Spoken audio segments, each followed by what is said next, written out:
میرے معزز سامعین کرام اور رفقاء کرام، میں نے قرآن مجید کی ایک آیت مبارکہ اور جناب سید الانبیاء خاتم النبیین شفیع المذنبین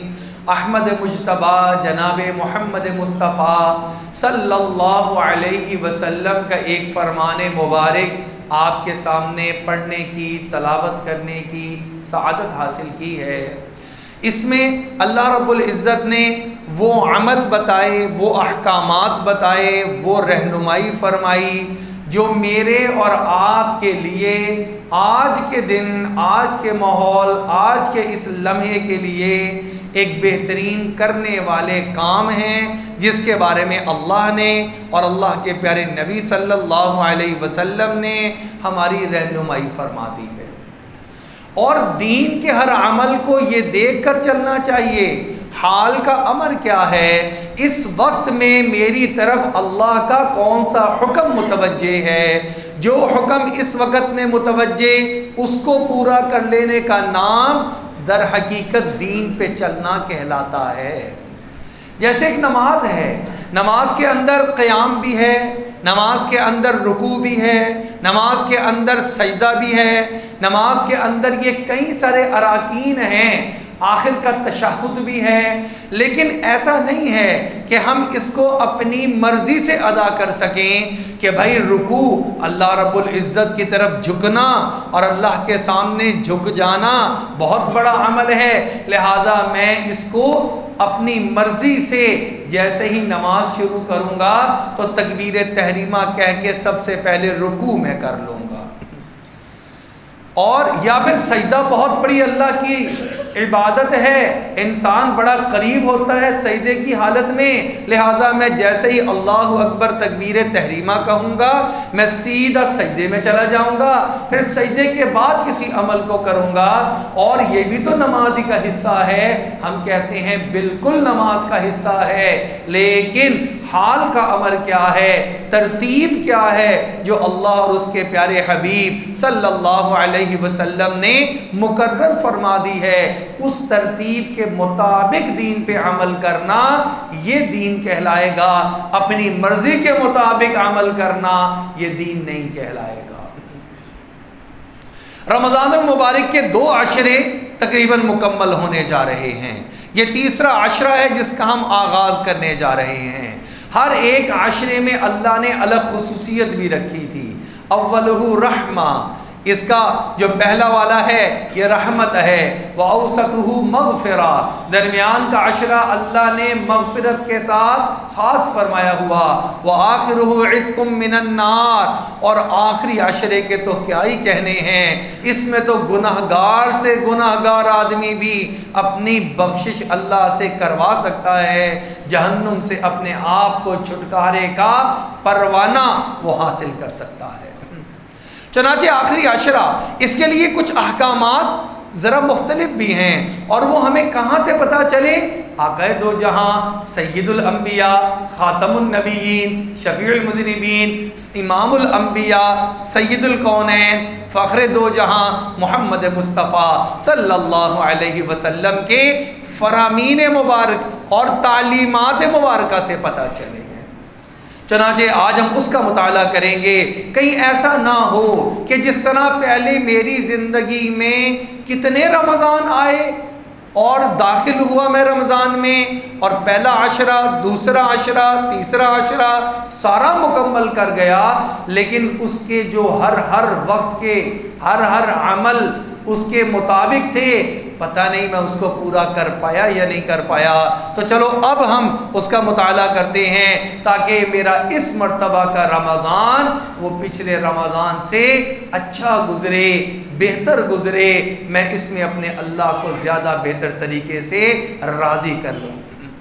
میں اللہ کی رضا کو حاصل کر لوں۔ چنانچہ آخری عشرہ شروع ہونے والا ہے، اس میں 2-3 عمل ایسے ہیں جو کہ پہلے عشرے میں بھی نہیں، دوسرے عشرے میں بھی نہیں، خاص تیسرے عشرے کے اندر خاص ہیں۔ سب سے پہلے تو آپ یہ دیکھیں آپ صلی اللہ علیہ وسلم کا عمل کیا ہوا کرتا تھا۔ اب جو ازواج مطہرات ہیں وہ روایت کرتی ہیں کہ نبی اکرم صلی اللہ علیہ وسلم ویسے تو سارے ہی رمضان میں عبادت خوب کیا کرتے تھے، لیکن جب آخری عشرہ شروع ہو جاتا تو آپ صلی اللہ علیہ وسلم کمر کس لیا کرتے تھے، لمبی عبادت، لمبی رکعتیں پڑھتے، رات کو قیام فرماتے اور اپنے ساتھ اپنے گھر والوں کو بھی اس عبادت میں شامل کر لیا کرتے تھے۔ اس کا مطلب یہ ہوا کہ یہ جو عشرہ آ رہا ہے اس عشرے میں کچھ خاص کام کرنے کے ہیں، اور وہ کیا ہیں؟ ایک چیز تو یہ کہ اس کے اندر آپ صلی اللہ علیہ وسلم عبادت میں اضافہ فرما دیتے تھے، ترقی فرما دیتے تھے۔ ہمارے ہاں ذرا الٹا رواج چل پڑا ہے کہ شروع میں تو جوش ہوتا ہے رمضان میں، دوسرے عشرے میں بھی جوش ہوتا ہے، لیکن آخری عشرے میں ہمیں اپنی خریداریاں یاد آ جاتی ہیں، اپنے کپڑے سلوانے یاد آتے ہیں، خواتین کو لیس، دوپٹے اور دوسری چیزیں، چوڑیاں، جوتے، یہ چیزیں یاد آنا شروع ہو جاتی ہیں۔ اب وہ دل، دماغ، سوچ جو عبادت میں پوری طرح یکسو ہو کے لگنا چاہیے تھا، شیطان اس کو ڈائیورٹ کرتا ہے، ادھر ادھر بہکاتا ہے، ادھر کے کام بھی یاد کرواتا ہے، ادھر کے بھی کرواتا ہے، اور انسان عام طور پر آخری عشرے میں عبادت میں اضافہ کرنے کی بجائے اپنی عبادت میں آہستہ آہستہ کمی لانا شروع کر دیتا ہے۔ پہلے تراویح بھی پڑھ رہا ہوتا ہے، لیکن کسی مسجد میں 23ویں کو ختم، کسی میں 25ویں کو ختم، کسی میں 27ویں کو ختم، بس جہاں ختم ہوا اب تو ایسے محسوس کرتا ہے کہ جیسے میری بالکل ہی چھٹی ہو گئی ہے، حالانکہ یہ قیمتی ترین دن اور قیمتی ترین راتیں ہیں جن کا آغاز اب ہوا جا رہا ہے۔ اسی لیے جو حکماء ہیں، علماء ہیں، وہ فرماتے ہیں اپنی عید کی ساری تیاریاں رمضان المبارک کے شروع ہونے سے پہلے کر لیا کرو، تاکہ تمہارے دل میں شیطان یہ کھٹکا نہ ڈالے کہ کپڑے بچوں کے، بڑوں کے، مردوں کے، عورتوں کے، جوتے لینے ہیں۔ یہ سارا کچھ رمضان کے شروع ہونے سے پہلے ایک مرتبہ خریداری کر کے، تسلی کر کے، بازاروں کے چکر لگا کر، بازاروں کی رونقیں دیکھ کر پہلے فارغ ہو جایا کرو۔ رمضان جیسے قیمتی لمحات ان بازاروں میں خریداریوں کی نظر مت کیا کرو۔ اور میں ایسے کئی سارے لوگوں کو جانتا ہوں جنہوں نے اپنی زندگی کی روٹین یہ بنا لی ہوئی ہے، سال ہر سال سے یہ ترتیب بنی ہوئی ہے کہ ہم نے رمضان میں بازاروں میں نہیں جانا، رمضان عبادت کا مہینہ ہے، ہم نے یہ ساری خریداریاں اور یہ سارے کام پہلے کر لینے ہیں، یہ گھروں کی صفائیاں، یہ پردے اور یہ جو ہے پنکھوں کی صفائیاں اور فلانی چیزیں، عورتیں بھی لگی ہیں، مرد بھی لگے ہیں، قیمتی ترین اوقات اللہ اور اس کے نبی صلی اللہ علیہ وسلم کی تعلیمات کی بجائے اپنے سامنے اور اپنے مزاج کے مطابق اس وقت کو استعمال کر رہے ہیں۔ چنانچہ دیکھیں اس آخری عشرے میں کرنے والے کام کیا ہیں۔ ایک بہت بڑا عمل کیا ہے؟ اعتکاف۔ اعتکاف کیا ہے؟ آپ صلی اللہ علیہ وسلم نے کسی ایک سال بھی اعتکاف کا ناغہ نہیں فرمایا۔ کتنی اہمیت والی چیز ہوگی کہ کوئی سال ایسا نہیں کہ آپ نے اعتکاف کا ناغہ فرمایا ہو۔ ہاں یہ ملتا ہے سید ابو سعید خدری رضی اللہ تعالیٰ عنہ کی روایت سے کہ آپ صلی اللہ علیہ وسلم نے پورے رمضان کا اعتکاف فرمایا، پہلے 10 دن کا اعتکاف فرمایا، صحابہ ساتھ موجود رہے، پھر دوسرے عشرے کا بھی اعتکاف وہیں سے آگے آغاز کر دیا۔ جب 2 عشرے پورے ہوئے تو اپنے خیمے سے نکل کے باہر ارشاد فرمایا، دیکھو میں شب قدر کی تلاش کی وجہ سے اعتکاف میں بیٹھا تھا، مجھے ابھی جبرائیل امین ایک بتانے والے نے بتایا کہ اللہ نے شب قدر کو تو آخری عشرے میں رکھا ہے، لہذا جنہوں نے میرے ساتھ پہلے عشرے اور دوسرے عشرے میں اعتکاف کیا وہ ابھی اٹھ کر نہ جائیں، بلکہ وہ میرے ساتھ تیسرے عشرے کے اعتکاف کو بھی مکمل کر لیں۔ اور جس سال آپ صلی اللہ علیہ وسلم کا وصال ہوا، جبرائیل امین تشریف لائے اور دور کیا 2 مرتبہ، اس سال آپ صلی اللہ علیہ وسلم نے 20 دنوں کا اعتکاف فرمایا، یعنی آخری عشرے کا تو فرمایا ہی فرمایا، اس سے پہلے والے عشرے کو بھی ساتھ ملا لیا۔ کتنی اہمیت کی چیز ہوگی کہ جس کو آپ صلی اللہ علیہ وسلم کسی سال نہیں چھوڑ رہے ہیں، اور اس کے اندر کتنی تاثیر ہوگی جو اللہ کے پیارے نبی علیہ السلام ہم امتیوں کو بھی عطا فرمانا چاہتے ہیں۔ یہ اعتکاف کیا چیز ہے؟ ایک صحابی آئے اور آ کر عرض کیا، یا رسول اللہ صلی اللہ علیہ وسلم اعتکاف میں بیٹھ جاتے ہیں تو بہت سارے، ٹھیک ہے یہاں پر تو نیک عمل کر لیتے ہیں، لیکن بہت سارے ایسے نیک اعمال ہیں جن سے ہم محروم بھی رہ جاتے ہیں۔ اس لیے کیونکہ جو اعتکاف میں بیٹھ گیا اب وہ کسی بیمار کی عیادت کے لیے مسجد سے باہر نہیں جا سکتا، حالانکہ بیمار کی عیادت بہت بڑا اجر و ثواب، صبح جائے شام تک 70,000 فرشتے اس کے لیے دعائیں مغفرت کریں، شام کو جائے صبح تک 70,000 فرشتے دعائیں مغفرت کریں، کتنا بڑا اجر۔ لیکن اعتکاف میں بیٹھا ہے، نہیں جا سکتا کسی بیمار کی بیمار کرسی کے لیے۔ جنازہ پڑھنا کتنا بڑا اجر کا کام ہے، فرمایا جس نے جنازہ پڑھا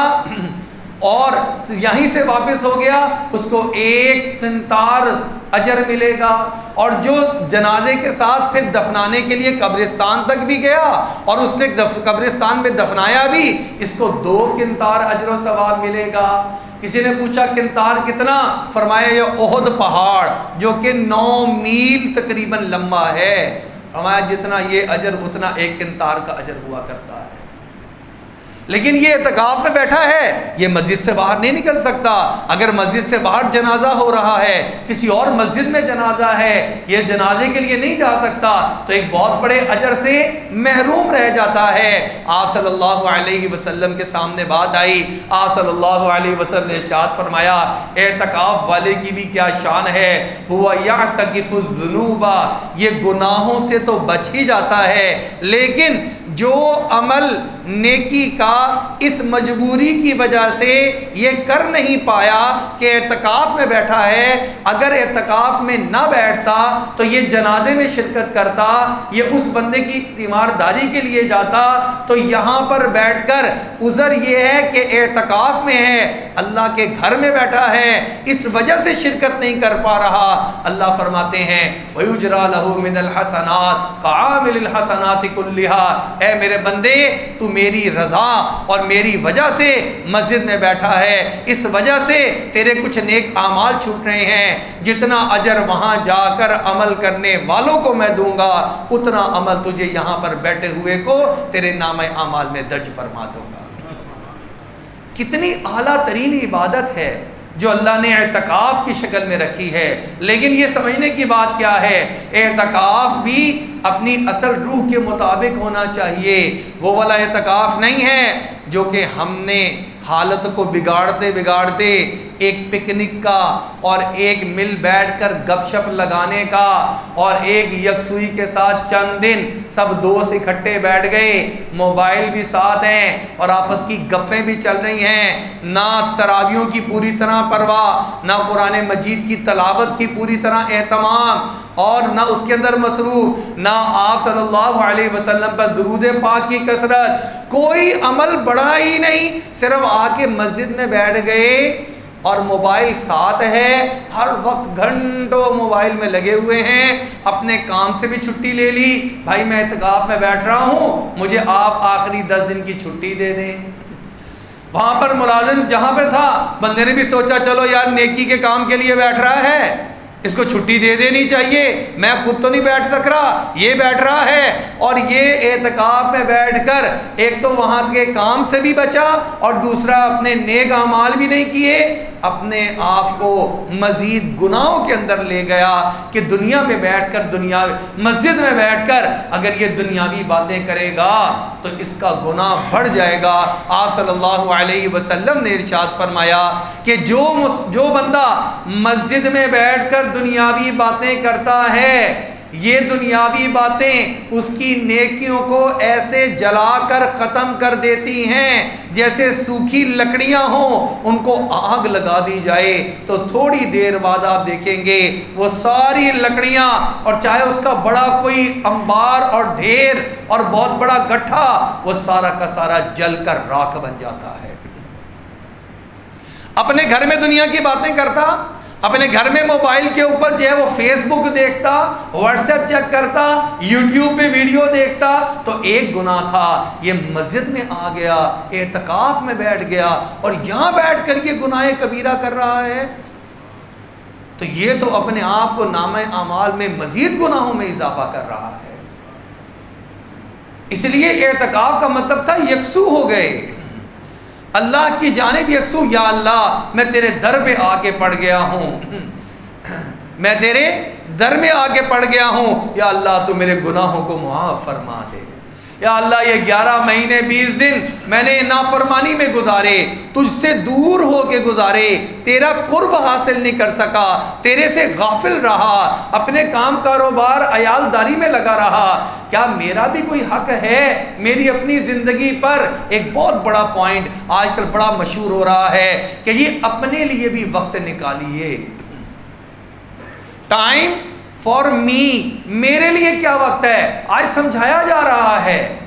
کہ بھائی آپ باپ ہیں، آپ اپنے بال بچوں کے لیے جو ہے جتنا بھی کمائیں، جو بھی کریں، گھر والوں کو بھی ٹائم دیں، کاروبار کو بھی دیں، لیکن تھوڑا سا وقت اپنے آپ کو بھی دیں، آپ کا اپنا بھی تو حق ہے۔ تو آدمی کہتا پھرتا ہے بھائی میرا بھی تو کوئی حق ہے اور میرا بھی تو کوئی ذاتی وقت ہے، اصل میں تو یہ تصور اسلام نے دیا تھا کہ اعتکاف میں آ کر بیٹھ جا، اے اللہ کے بندے بھاگتا چلا جا رہا ہے تو ایک دنیا کے نظام میں، ایک جو ہے مشین کی طرح صبح سے اٹھ کر رات تک اپنے رزق حلال میں ہی لگا ہوا ہے، اپنے بچوں کی پرورش میں لگا ہوا ہے، ادھر ملاقات ادھر لین ادھر دین، تھوڑا سا وقت ایسا کر لے اس دنیا کے سارے جھنجھٹوں کو چھوڑ دے اور آ کر اللہ کے گھر میں اعتکاف کر کے بیٹھ جا، نکل جائے دم تیرے قدموں کے نیچے، یہی دل کی حسرت، یہی آرزو ہے، اے اللہ تو نے مجھے اتنی نعمتوں سے نوازا، میں یہ 10 دن تیری رضا کے لیے شب قدر کی تلاش میں تیرے گھر میں آ کر بیٹھ گیا، یا اللہ اب تو مجھے اپنا بنا لے اور مجھے محروم نہ فرما دے۔ کیا پورے سال میں ہم ایک یہ 10 دن بھی اللہ کی رضا کے لیے اعتکاف نہیں کر سکتے؟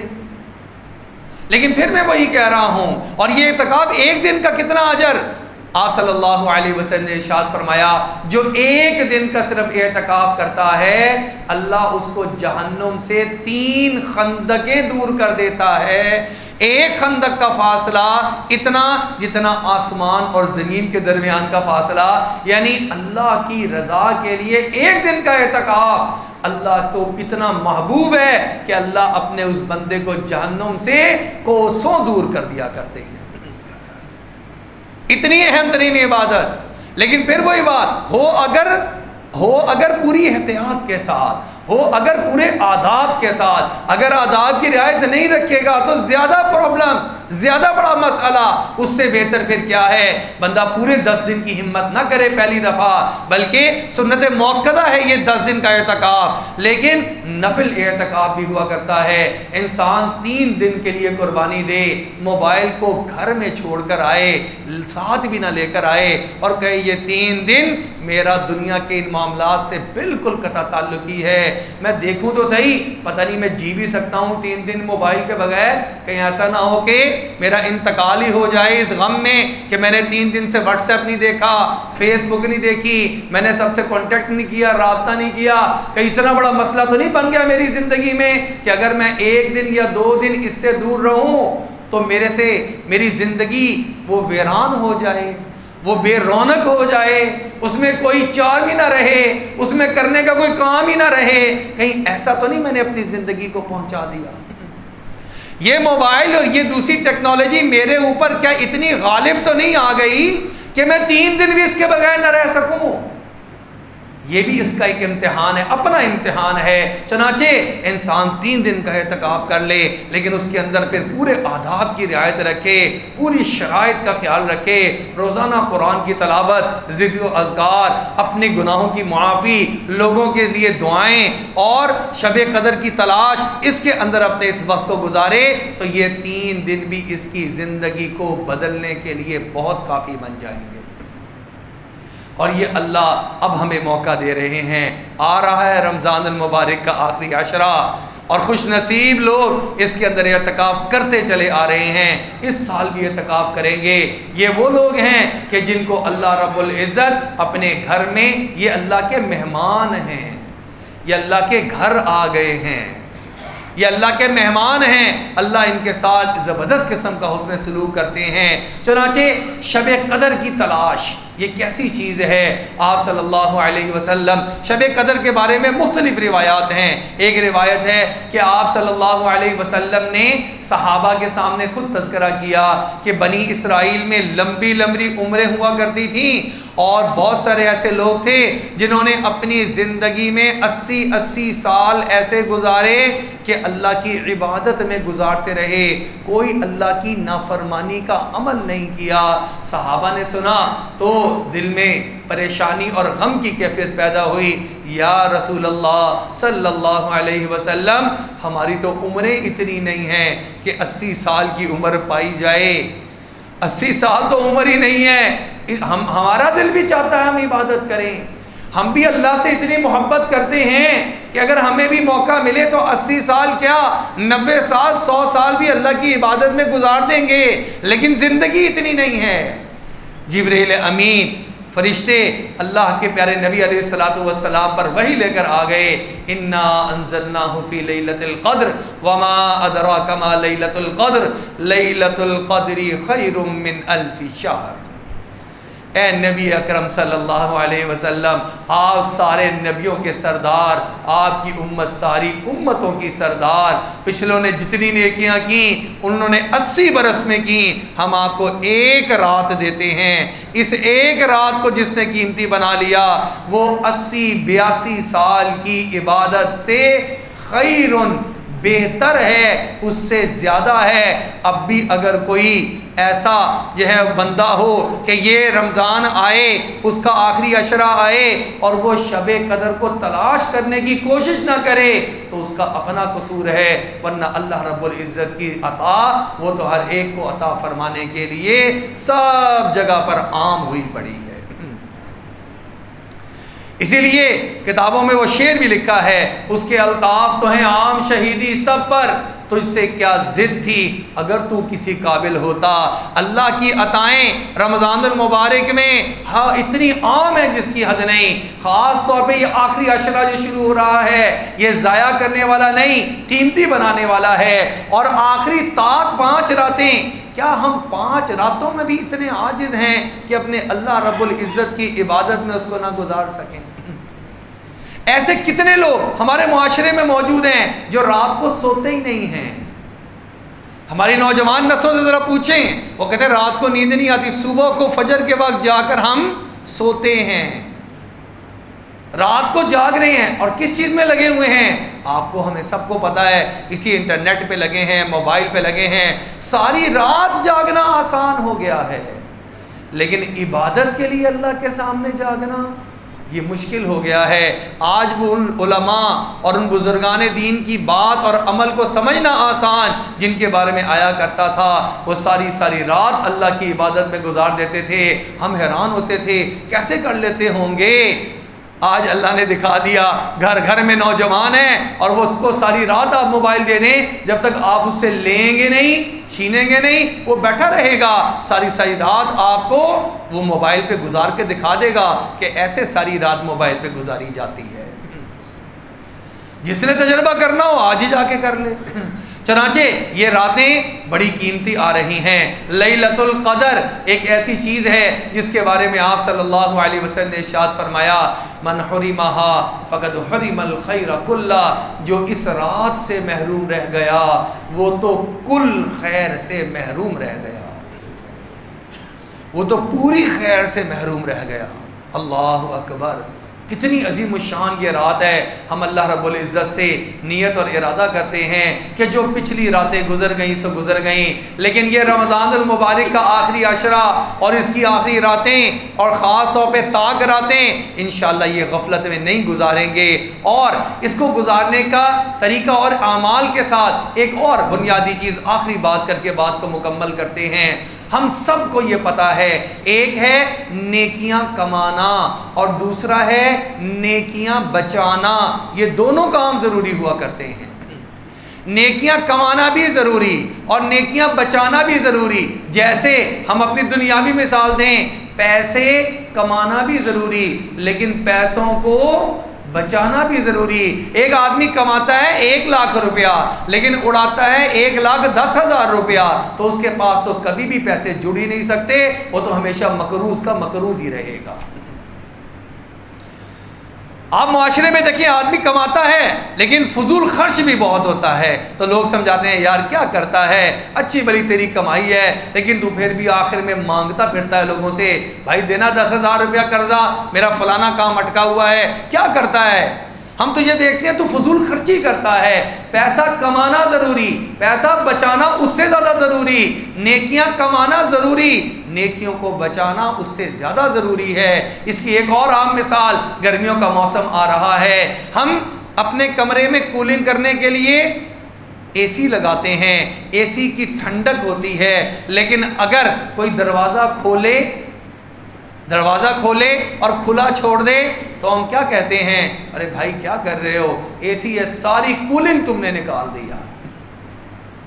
کھڑکی کھلی رہ جائے ادھر سے اے سی بھی چلا ہو. کبھی ایسا دیکھا کہ کھڑکیاں بھی کھلی، دروازہ بھی کھلا اور اے سی بھی چلا ہوا ہو؟ ہم ایسا نہیں کرتے. کیوں؟ یہ کولنگ باقی رہے. روزہ ہم نے رکھ لیا. آپ صلی اللہ علیہ وسلم نے ارشاد فرمایا بہت سارے روزے دار ایسے ہیں جن کو بھوکا رہنے کے سوا اللہ کی طرف سے کوئی اجر عطا نہیں ہوتا. وہ کیا ہے؟ وہ یہی ہے، اے سی تو چلا لیا ہے لیکن دروازہ بھی کھولا، کھڑکیاں بھی کھول دیں، بلکہ ایک نہیں کمرے میں 2-4 کھڑکیاں ساری کھول دی ہیں، اور کہہ رہا ہے ٹھنڈک نہیں ہو رہی. اس لیے نہیں ہو رہی، روزہ رکھ لیا، غیبت کرنی نہیں چھوڑی ہے. روزہ رکھ لیا، جھوٹ بولنا نہیں چھوڑا ہے. روزہ رکھ لیا، ملاوٹ کر کے چیزیں دھوکہ دینا یہ نہیں چھوڑا ہے. تو تم نے ٹھنڈک کا انتظام تو کیا لیکن کھڑکیاں اور دروازے بھی کھول دیے. اللہ رب العزت سے دعا ہے اللہ رب العزت ہمیں صحیح معنوں میں اس رمضان کی قدر کرنے کی توفیق عطا فرما دے. جو اس رمضان میں نیک عمل کو شروع کر لے گا، اگلا 11 مہینے اللہ اس پہ استقامت کی توفیق عطا فرما دیں گے. وآخر دعوانا ان الحمدللہ رب العالمین.